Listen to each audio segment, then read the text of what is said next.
We welcome to the program now Ashley Edwards, coastal Mississippi entrepreneur, former president and CEO of the Gulf Coast Business Council, and also a SuperTalk Mississippi column contributor. Ashley, good to see you. What's going on? Hey, how are you doing today, Gerard? Good to be with you. Doing great. We've just been discussing all the stuff going on really in the country, in the state, and across the globe. It's just one of those days where there's news on all fronts. But let's start out with this conflict. I think you could more accurately and appropriately describe it as a war over there in Israel, where the Palestinians, Hamas specifically, have engaged in horrific acts of terror on innocent civilians in Gaza. And I'm watching the television in the studio now, looking at Israeli ground troops. Looks like they're staged and ready to go to work there. What are your thoughts? Well, this is the last thing we thought we'd be dealing with this week. But it's, what an incredibly brutal, barbaric, savage attack on the Israeli people. It's been interesting to me to see that there really is not much difference between the response of the mainstream Democrats and the mainstream Republicans in the United States. And I think a lot of that has to do with the fact that Hamas sort of made the response to this very black and white with the actions that they took. When a sovereign people are attacked by an extremist militant group with intent to inflict mass casualties, terror. What choice does the free world have but to push back very fiercely on that? I mean, that is an act of incredible aggression, an act of war. Logic would dictate, Gerard, that Hamas knew exactly what they were doing. I've heard people sort of ask the question, well, wait a second, didn't they know that the retribution would be terrible? And you have to assume that they obviously did. And so I think what that tells me is the intention here is to create a conflict, to have this continue to spiral, to bring in Lebanon, Iran, potentially Syria, to try to, continue to create this contrast out in their media and their propaganda that says, look how brutal the Israelis are, and it's time for the Arab world to band together here. So I don't think this is a small thing, Gerard. I think this is going to be with us, and I think we're only seeing the very beginning of what's going to happen in the Middle East. It's my fear as well, and I think that is the sentiment, represents the sentiments of lots of people that are studying this issue, that are very familiar with it. But I was talking earlier, I think Benjamin Netanyahu is resolved really to totally take out and eradicate Hamas. And I don't see how they can do anything less than that. It's not going to go away unless they really just completely eliminate at least their ability to just strike like this and to inflict this sort of terror. They look like they're poised to really lower the boom, as they say, on the Palestinians and on Hamas. I think they are. There's no question that military capability in Israel is extensive. For all intents and purposes, they have American-made military equipment, American training. They have one of the strongest militaries in that part of the world, and so I would expect nothing less than the complete annihilation of Hamas by the state of Israel. And I don't think that they're going to get a lot of pushback from the responsible governments of the world on that. I mean, I think you ask any government leader anywhere in the world just how much they'd be willing to tolerate armed militants coming into their neighborhoods, killing people in their homes, in their beds, burning children, slaughtering elderly women, Holocaust survivors. I don't think any country in the world would respond any differently than this if this had happened in their territory. I don't think you would see that if it had happened in the United States. And, I think what's very important, we've lived in an era of terrorism, and we often think of individual terrorists or small groups of terrorists that are connected to some bigger movement. For all intents and purposes, Hamas is a government. They are governing a state. And so you have state essentially that is conducting this level of just barbaric terrorism. I don't know how that could possibly stand anywhere in the world, and how a responsible leader could not immediately take the position of we have to eliminate this threat.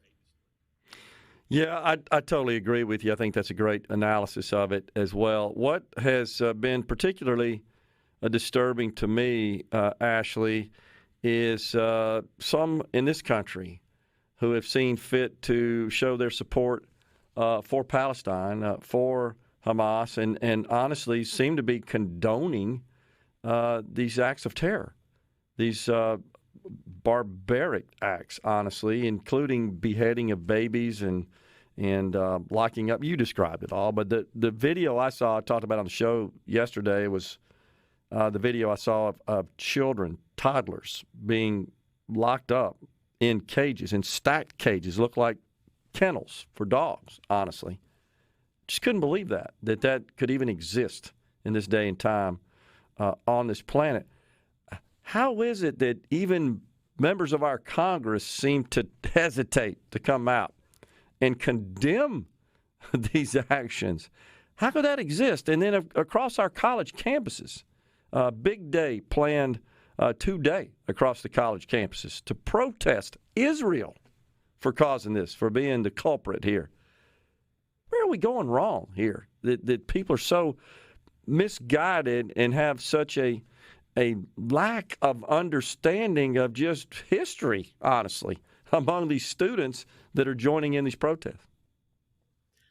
Some of it's become fashionable. I mean, look, there's no question, Gerard, in my mind. Any honest person would say that life as a Palestinian in Gaza for years has probably been one of the most hellacious lives a human being can live on earth. Yeah. The Palestinian people have had it bad. I don't think anybody that's reasonable would disagree with that. But to then use that as a qualification or a justification for what a militant Islamic terrorist group did is beyond the pale. And I think this is, look, I have never been a big fan of all the commentary about woke this, woke that, because I think oftentimes we start to put ourselves into corners. If someone's out there teaching me, be empathetic, that's not something that disturbs me. It disturbs me greatly when you have thoughtful, intelligent Americans who are going to be leaders in our society. Take the folks at Harvard, and I attended a program at Harvard, so I've had a dose of that. This desire that they have to always have to put a qualification on things and say, oh, yes, this was brutal, but the Palestinian people have been brutalized. I believe that the Palestinian people have dealt with brutal things, some coming from the people who have been entrusted to lead them. Israel, who I think has been very, very harsh in terms of making sure that they can maintain security, have oftentimes sort of towed up against a line and crossed the line. I recognize that. But can you blame them at this point? I mean, that's part of the interesting part of this here is, people would say, look at all these things that the Israelis are doing to the Palestinians that are just brutal and horrible. And now the Israelis say, well, now you see why we had to push so hard to maintain our security. And now you see why we had to do so much to try to stop something like this from happening. The first job of government before anything else is to protect public health and safety. And when you have a situation where you have a pandemic, it creates a lot of confusion about how best do you do that. When you have a situation where you have armed terrorists breaking into neighborhoods, killing babies in their cribs, there's just not a whole lot of gray area there in terms of understanding what a government ought to do. And look, and I will tell you this, I think it has been very limited on the left in what I have seen. Certainly it gets a lot of amplification out there. But I haven't seen 1 inch of difference between the administration's response to this and what I hear coming from, the leading Republican presidential candidates. Now, of course, there's a little bit of blame thrown in there of how did we get to this point. But I think the resolve across the board is clear. And I think that's a good thing for the United States, something that leaders who are diametrically opposed to each other in the political spectrum can agree on basic principles of what constitutes barbary and savagery and what we're not going to allow to happen. I think you're right. I think overall there is some degree of congruence on their feelings about this. Their statements have been somewhat similar, honestly, on the matter. We got a break right here. If you can hang with us, we'll come back on the other side. We'll continue this discussion. Also talk about this Speaker of the House chaos that's happening up in Washington. We got Ashley Edwards on with us. We're in the element. It's a Thursday. We are visiting with Ashley Edwards, coastal Mississippi entrepreneur. So, just once again, though, just wanted to get your thoughts on this. These protests across college campuses, and they're in the streets as well. They're adults that, and in some cases, there are clashes between pro-Israeli and pro-Palestine protesters in the streets. We've seen that in particular in New York, which is arguably the most a prodigious melting pot culture in our country. But across our college campuses, this disturbs me more than anything, Ashley, is that this sort of rhetoric that I think is spewed by much of those who work in academia, instructors, administrators, just college presidents even in some cases, that always seem to just jump all over sort of the cause of the day. And it's always counter to I guess, the broader culture. And they do that, and they seemingly brainwash these highly malleable college minds, and then they come out, and I don't even think they know what they're talking about. It's just like, let me go join in a protest and be part of this cause. But does this indicate that they're condoning this kind of barbarism? Look, I don't think you could take it any other way than that. I saw earlier, just a few minutes before we came on air, some quotes that were given by the head of the Palestinian Liberation Organization, PLO. Yeah. And they weren't condoning what Hamas had done. And so when you see rhetoric coming out of our college campuses that's more extreme than what you see coming out of leaders in the Arab world who generally would be very pro-Palestinian, I think it causes you to have to ask these kind of questions. I mean, Gerard, look, I think in some ways this is going to be a really interesting dividing line. I think most Americans are clear-minded and clear-headed about these things. People who disagree with domestic policy see this very, very clearly. And so I think what it's going to do in many cases just alienate a lot of these folks and just show them just how far outside the mainstream their views are. Now, will that matter? I doubt it. I found it interesting yesterday that some of the students in these organizations at Harvard that put out statements were sort of disassociating themselves with it. And I think it's frankly healthy for some of these students to have to think about things like a career that I'm going into and how people in the professional world are going to view my affiliation with these types of sentiments. And I think that's a very good thing. I think the accountability that comes along that is with a very good thing. As for how do you cure, people that can, make these kind of statements or take these kind of positions, look, I think it's one of the blessings of living in America, frankly. We are able to separate ourselves wholly from things like this because, we're still going to go drive out today and grab lunch and listen to a podcast on the way home. Our lives are very simple in comparison to what's going on over there.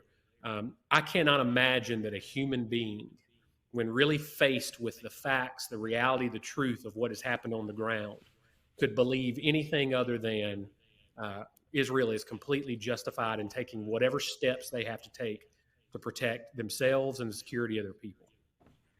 Yeah, I totally agree, and I don't want to overplay it. I agree with you that the vast majority of Americans understand they're abhorred at these atrocities. I don't think there's any question. It's just still disturbing that many of our young people that are on these college campuses that are paying $100,000 a year for an education, they're our future leaders, our future CEOs, our future political leaders.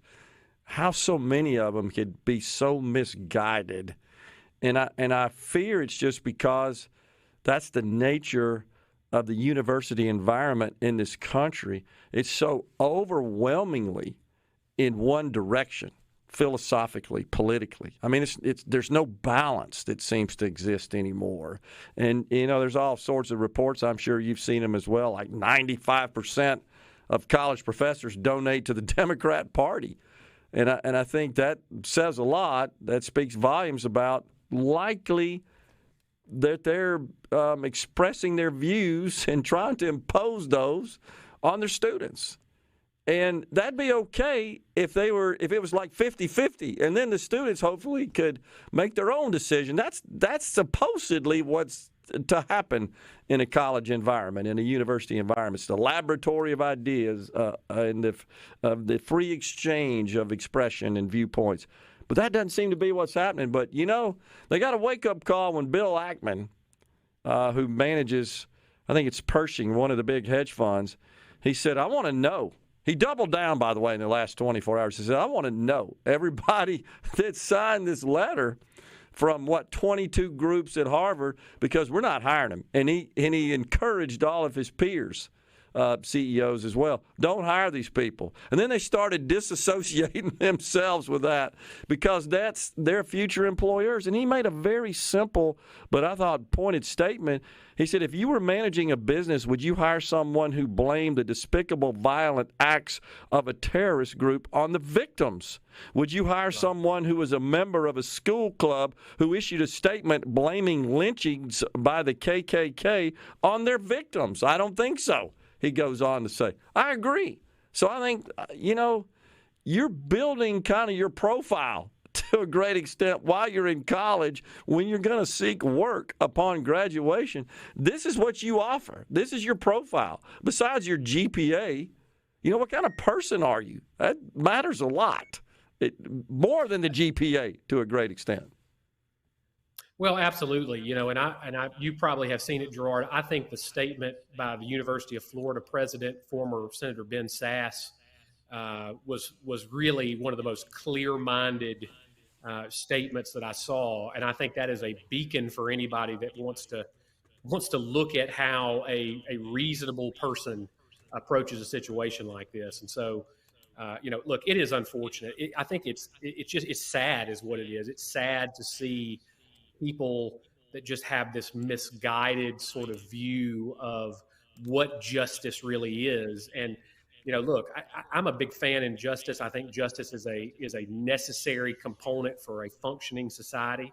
I would just ask some of these folks to maybe take a second look at the situation and reevaluate what does justice look like if you're an Israeli. I totally agree. Yeah, Sass, he was very clear. He minced no words, and he blasted the elitism in universities. I mean, he's right. That's where it's coming from.